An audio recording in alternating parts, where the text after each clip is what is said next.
Assalamualaikum warahmatullahi wabarakatuh. Hai adik-adik kelas 5 sekolah dasar dimanapun kalian berada.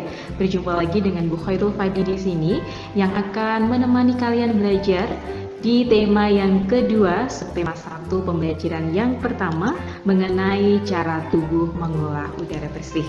Sebelum kita mulai kegiatan kali ini, marilah kita berdoa menurut agama dan keyakinan kita masing-masing. Berdoa, mulai. Selesai, semoga Tuhan senantiasa memberikan kemudahan dan kelancaran untuk kita semuanya. Amin.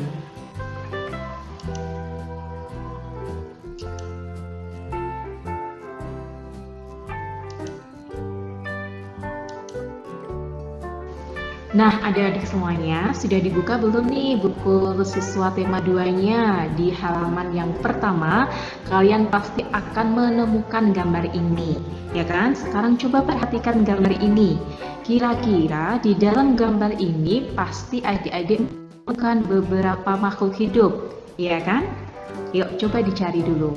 Berapa makhluk hidup ada di gambar ini, ya kan? Cermati baik-baik.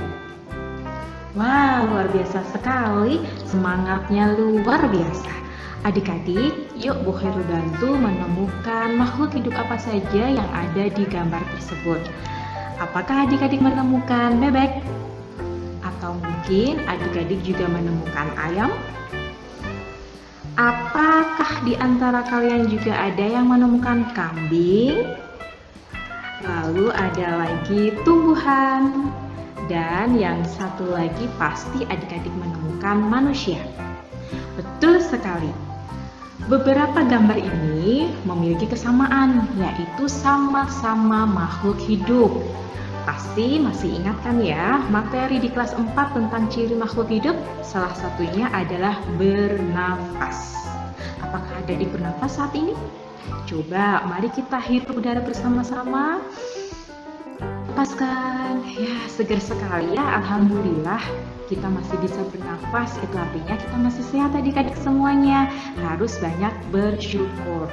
Oke adik-adik, sekarang coba dibuka buku siswanya di halaman yang kedua. Pasti kalian mengenal siapa dia. Dia adalah Dayu, ya kan? Dayu sedang apa ya? Dayu sedang melihat ikan hias yang ada di akuariumnya. Dan ternyata Dayu juga sangat menyayangi ikan hiasnya. Kok bisa ya?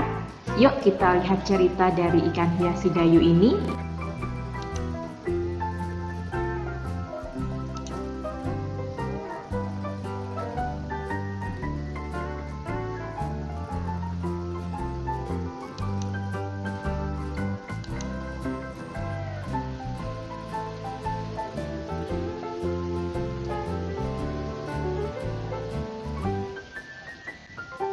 Oke adik-adik, setelah adik-adik tadi membaca Dayu dan ikan hiasnya, coba sekarang perhatikan. Di sini ada beberapa pertanyaan yang harus adik-adik jawab. Siapkan buku tulisnya, lalu dijawab satu persatu. Yang pertama, apa nama jenis ikan hias yang dipiara? Masih ingat kan ya, tadi di dalam bacaan, ikan apa yang dipiara oleh si Dayu? Yang kedua, siapa yang memelihara ikan hias? Yang ketiga, di mana ikan hias dipiara? Apakah adik bisa menjawabnya? Dan yang keempat, kapan ikan hias itu diberi makan? Dan pertanyaan yang terakhir, apa yang diperhatikan Dayu saat melihat ikan-ikan hiasnya? Nah, apakah kelima pertanyaan ini sudah bisa dijawab adik-adik semuanya? Sekarang perhatikan, di 5 pertanyaan ini ada kata apa, ada kata siapa, ada kata di mana, dan ada kata kapan. Ya kan? Kalau misalnya kalian mengingat di materi di kelas 4, kata tanya apa digunakan untuk menanyakan sesuatu hal. Kata tanya siapa digunakan untuk menanyakan seseorang. Kalau kata tanya di mana? Iya, betul sekali, untuk menanyakan tempat. Sedangkan kata tanya kapan digunakan untuk Iya, betul. Untuk menanyakan waktu. Luar biasa. Semangat untuk pertanyaan dari setiap.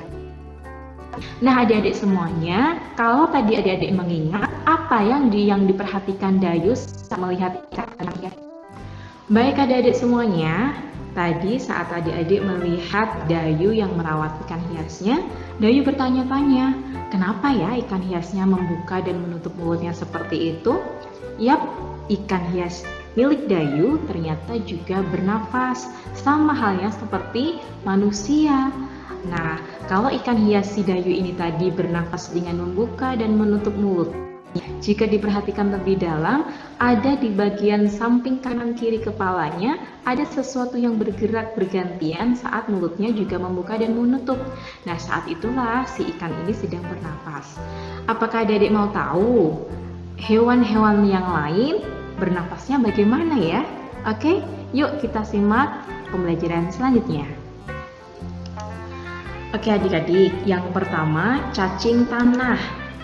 Cacing tanah itu tidak memiliki alat pernafasan khusus, tetapi kita harus tahu bahwa kulit cacing itu selalu basah dan berlendir. Hal ini untuk memudahkan penyerapan oksigen dari udara. Oleh karena itu, cacing menyukai tempat yang lembab kan, untuk menjaga supaya kulit tubuhnya selalu basah dan berlendir. Kalian biasanya menemukan cacing tanah di mana? Pasti di tanah yang becek kan? Nah, di sana akan banyak cacing karena cacing menyukai tempat yang basah. Yang kedua, adik-adik, ada serangga. Apakah kalian bisa menyebutkan contoh serangga? Ya, ada kupu-kupu, lalu ada apa lagi? Capung, betul sekali, dan masih banyak contoh serangga yang lainnya. Nah, bagaimana dengan pernapasan serangga? Alat pernapasan serangga ini berupa trakea adik-adik. Ya kan? Trakea yaitu sistem tabung yang memiliki banyak percabangan di dalam tubuh.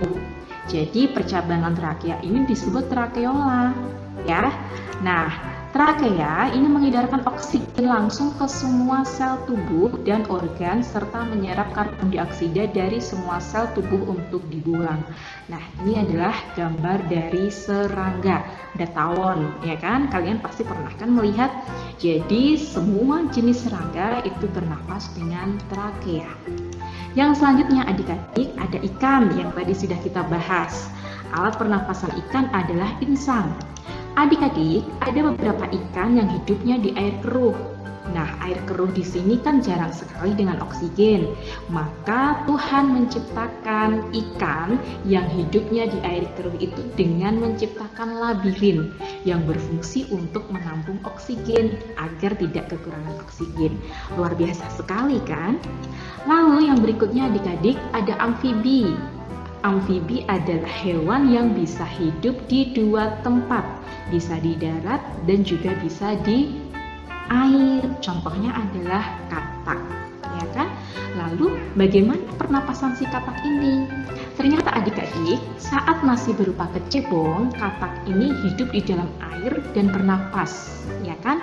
Nah, saat berada di dalam air, pernapasan katak dibantu oleh insang. Nah, semakin dewasa, semakin beranjak dewasa, insang dalam itu akan menyusut seiring mulai berfungsinya paru-paru. Nah, ketika si katak ini nanti mulai dewasa, ya kan, maka insangnya akan mengecil dan paru-parunya akan membesar. Nah, ketika dewasa, katak akan bernapas dengan paru-paru. Yang selanjutnya, reptil. Reptil, apa ya itu reptil? Ada beberapa hewan yang masuk dalam golongan reptil adik-adik. Di antaranya ada ular, lalu ada kadal. Mereka adalah salah satu beberapa hewan yang masuk dalam golongan reptil. Nah, reptil ini bernafas menggunakan paru-paru. Udara yang masuk melalui hidung, lalu ke batang tenggorokan, lalu ke paru-paru. Nah, ini adalah contohnya ular. Oke, yang selanjutnya ada burung, ya kan? Burung bernafas dengan sepasang paru-paru. Lalu di udara sebagian masuk ke paru-paru dan sebagian lagi masuk ke kantong udara. Apa ya fungsi kantong udara ini? Kantong udara adalah berfungsi sebagai tempat untuk menyimpan udara. Jadi, saat burung terbang, dia tidak akan menghirup udara karena udara tersebut disimpan di cadangan kantong udaranya.